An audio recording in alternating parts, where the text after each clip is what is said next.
Hey everyone, this is a guitar tutorial for Judas by Josiah Queen. Before we begin, please consider subscribing to my channel, give this video a like, and comment below on what else you'd like to see in the future. Additionally, if you're interested in any of the gear that you see today, there are links in the description below. If you'd like to donate to the channel, you can actually do that by clicking the dots next to the like button, and you can go from there, and I really appreciate it. Check out my book called How to Save Catholic Schools. It's available on Amazon as we speak. There's also some links in the description for some merch options that you might want to look over. And lastly, if you'd like to join my email list, you can do that. And if you do, you get my top 8 tuning tips that every musician should know for free. Grab your acoustic guitar and you don't need a capo today. And let's get started. Yep, that's right. You don't need a capo, but this song is interesting because it's in an alternate tuning. Now, don't freak out. When I was learning guitar, alternate tunings and me didn't really jive together. So one of the things that you want to keep in mind is just to have an open mind when it comes to tuning. It's not dadgad. It's not a simple drop D, but it's actually not that hard to understand. You're just going to tune your guitar a whole step down for each string. Normally, we tune our guitars E, A, D, G, B, E, but this time we're going to tune D, G, C, F, A, D. And this is what it sounds like. Here's what low D sounds like. Low G, low C, and then F, A, and D. Now, if I played a C chord, what I'm actually playing is a B flat. This happens when you're playing in band. If you've played a band instrument before, like trumpet or even clarinet, if you played C, you're actually not playing a C in a tuner's point of view. The tuner is going to read B flat. And when the band director says concert B flat, they're playing a concert B flat note. Saxophones have to play a G because they're tuned in E flat. Well, if you're playing guitar in standard tuning, all you got to do is press a B flat, which would be your high E6 fret. But all that to say is this song is in that tuning. So don't freak out. Take your time to tune your guitar down to that and you'll be okay. When I'm looking at the music video, it looks like he's playing the chords that I'm about to show you, and he's not playing with a capo for sure. So these are the chords you're going to need to know. A minor, F, C, G. Now, occasionally throughout the song, he's going to step down like this. Kind of like a C over B. So be aware that that happens often.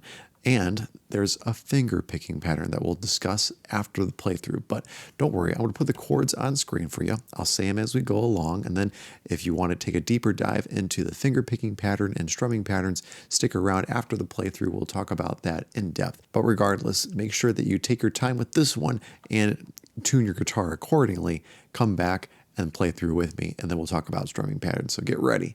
Here we go. A minor, F, C, step A minor, F, C, step F, A minor, C, step F, A minor, C, G, A minor, F, C, step A minor, F, G, E. Trade you for money, and I did it all for free. A minor, F, C, step A minor, F, C, step A minor, F, C, step A minor, F, C,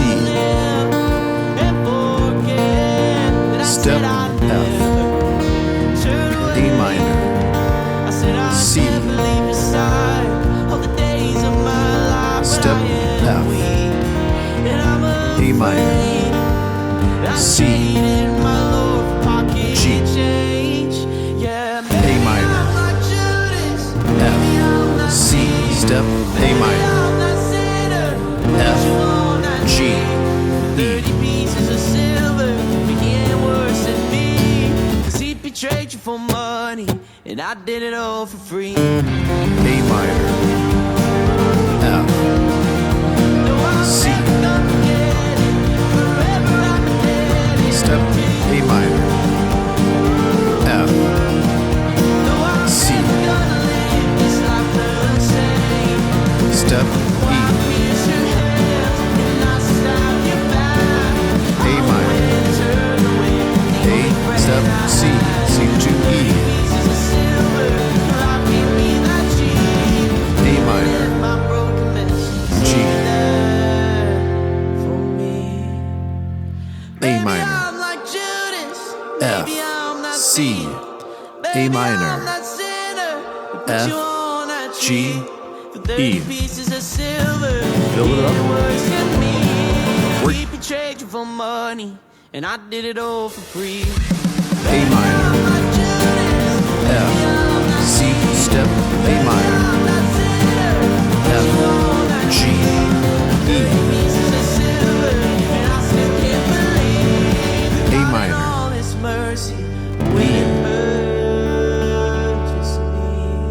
A minor.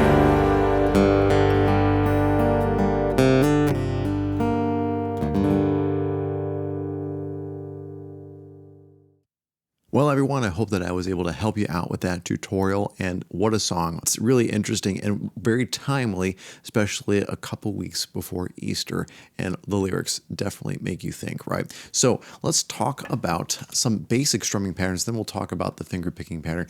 When it comes to the chorus, it's very easy. You're just going to strum that A minor, and then F, C, and then step it down, A minor, F, G. You might have seen me use the bar chord version of F. Just gives it a little bit more beef to it. You can also use the bar chord version of G if you want to. The next thing is the E7.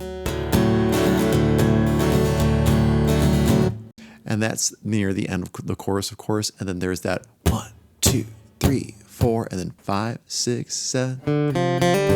Now, yes, I did steal that from the electric guitar, but it's such a good riff that anyone can play this, including us acoustic guitar players. To play that, you can actually do it the way it probably should be played when the electric guitar is playing. You can slide it up like that with the 7th fret A strings, that's your first note, and then 5th fret D, and then slide up. Now, I just caught myself because I tuned this thing down a whole step, so this is not correct when I said that to you, but 2nd string from the top, which is now your G string, and now this is the C string. So you can play it like an electric guitarist like this in the 5th and 7th fret area using the traditional A string and D strings, or the 2nd and 3rd string from the top. Or you can play it right there with the A minor. You're just plucking the 3rd string, that traditional D string where it's now a C string, but now fingered on the 2nd fret, open G or really open F, and hammering it on. Great riff. Very simple. Only 3 notes, right? Technically 4 because you're doing that hammer on it. Now, when it comes to the very beginning, you kind of fade into an A minor finger picking pattern. So there's really no perfect way to start the song, unfortunately. So you kind of have to ease your way in.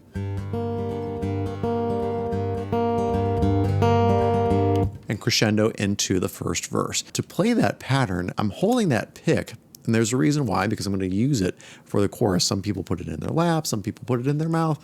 Try not to put it in your mouth. Just try to figure if you can put that pick in your hand some way. I like to lock it in between my middle finger and my knuckle. Some people don't like to do that. Again, it's whatever helps you the best, but don't put it somewhere where it's going to get contaminated. The biggest thing is making sure you can play that pattern regardless, right? Here it is again.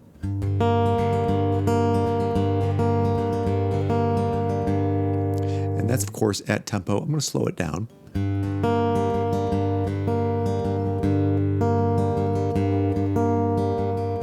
And even slower.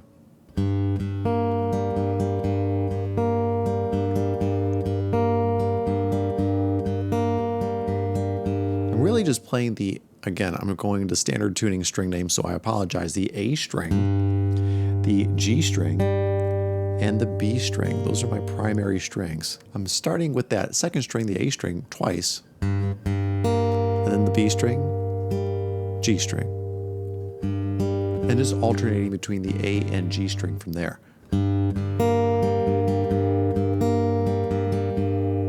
That's the first pattern, and that's pretty simple. Now, you could play it with more fingers. Obviously, you ditch the pick from holding it.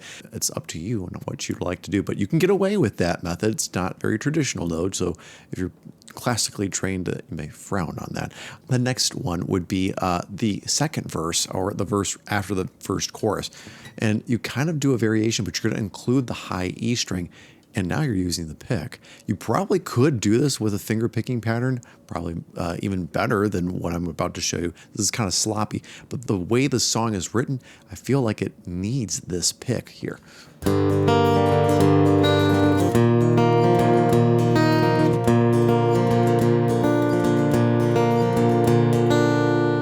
I'm kind of doing that same pattern, but using the pick instead, and then putting the pick down on the high E string every once in a while.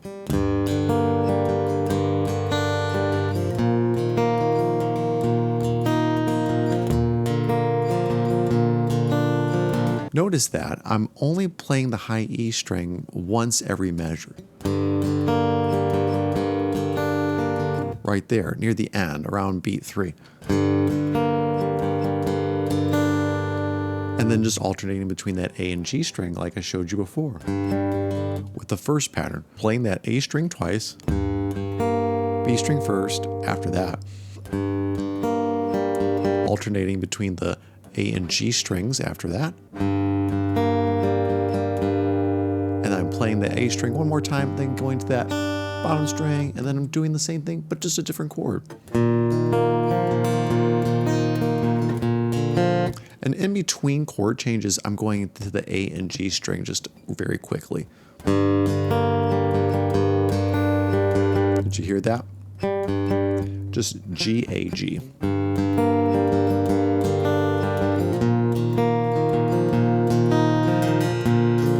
So that's basically what you're going to do for that pattern. If you can find something that fits the song better, by all means go for it, but that's the closest that I can come up with at 9:53 p.m. on a Wednesday night, and I apologize if that is incorrect, but that's the closest that I can get. Again, if you can find something better, more power to you. But the big thing is understanding that this song is in an alternate tuning.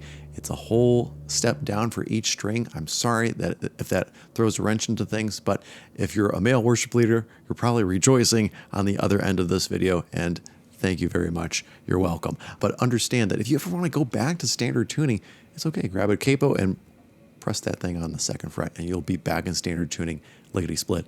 Well, thanks so much for watching, guys. Don't forget to subscribe to the channel, hit the like button, comment below on what else you'd like to see in the future. And honestly, this video is made because people did just that. So shout out to you, the viewers, for helping me choose the next video. And if you keep doing that, hey, this channel will be curated to you, the viewer. Well, again, thanks so much for watching. And if you click the 3 dots next to the like button, you can donate to the channel if you so choose to do so. Pray about it, think about it, do what you need to do, but I appreciate it either way. Also, if you'd like to check out my book called How to Save Catholic Schools, it's available on Amazon as we speak. Go check out the links that are directed to my merch, and you can look that over at your leisure. And lastly, if you join my email list, you can do that, and you do so for free, and you get my top 8 tuning tips that every musician should know for free. Thanks so much for watching, guys, and have a great week. God bless.